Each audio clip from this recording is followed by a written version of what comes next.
Here's today's Money Metals Minute, brought to you by MoneyMetals.com. Gold and silver finished last week lower as the safe haven bid that provided the big boost in prices over the recent weeks began to dissipate. Precious metals markets enjoyed a big influx of buyers in the aftermath of the Brexit. Speculators provide the fuel for big jumps in any market, but many of the new buyers are so-called weak hands.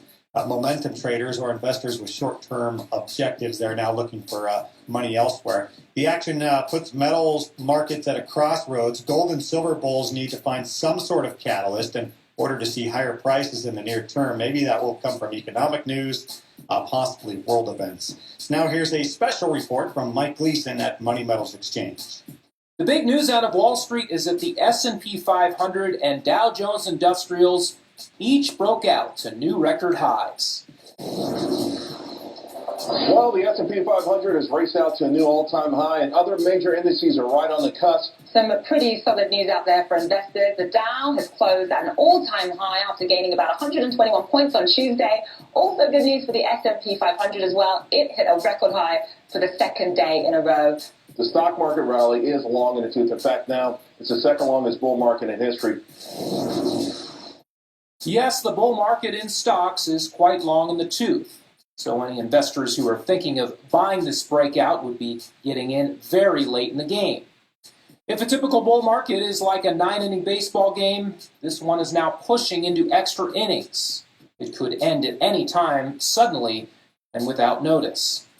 Stocks may already be in the first or second inning of a bear market in terms of gold. The Dow Jones peaked last December when measured in gold. The Dow-to-gold ratio hit a high of 17-1 and has since slid sharply. Year-to-date, the Dow is down 15% versus gold and down a whopping 27% versus silver. But you won't hear these figures bandied about in the mainstream financial media. The stock market gained against gold this week to bring the Dow-to-gold ratio up near 14-1, but there is more potential downside for stocks in terms of precious metals in the months ahead. The Dow could drop more than 50% in gold terms to equal its 2011 low at 6-1, when gold prices peaked at more than $1,900 per ounce. From there, the ratio could still conceivably drop much further. Some gold bugs see the Dow-to-gold ratio returning to 1-1, an equilibrium last recorded when gold prices hit a secular top in January 1980. Gold may well be on its way to new all-time highs, but prices suffered a bit of a setback this week. Gold is down $40 an ounce, or 2.9% this week, to trade at $1,328 an ounce as of this Friday morning recording. The white metals are faring a bit better. Silver shows a weekly decline of just 0.6% to bring spot prices to $20.19 per ounce. Platinum is down 1.2% this week to trade at $1,087. Palladium prices jumped 4% as the lesser-known precious metal closed Thursday at new highs for the year. Spot palladium prices are off slightly today and currently come in at $646 an ounce. Of course, the white metal most in demand among investors is silver. The Silver Institute this week released a report on surging investment demand for silver in the first 6 months of the year. According to the Institute, holdings in silver exchange-traded products hit a record 662 million ounces. COMEX silver futures contracts also grew to record levels. As for actual physical silver bullion demand, coin sales in North America are up 29% in 2016 on the heels of a record year for silver eagle demand in 2015. Strong investment demand could single-handedly push the silver market into a deep supply deficit and be the catalyst for much higher prices.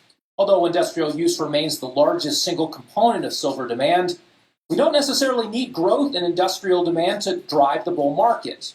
Rising investment demand at the margins, coupled with a drop-off in new mining supply, are enough to turn the fundamentals of the silver market wildly bullish. There are few primary silver mines in existence. Most silver is mined as a byproduct of base metals mining operations. With copper and other base metals prices still in the dumps, there is little incentive or ability for struggling mines to ramp up production. Even if silver prices continue to march higher in the months ahead, downward pressure on new silver production will persist for some time. It can take years to restart a shuttered mining operation or bring a new one into production. In the meantime, investment demand for physical could exert an outsized influence on the direction of the silver market. And that was Mike Gleason at MoneyMetals.com. Live prices at MoneyMetals.com show gold currently trading at $1,325.85 per ounce on the global market. Silver comes in at $19.80.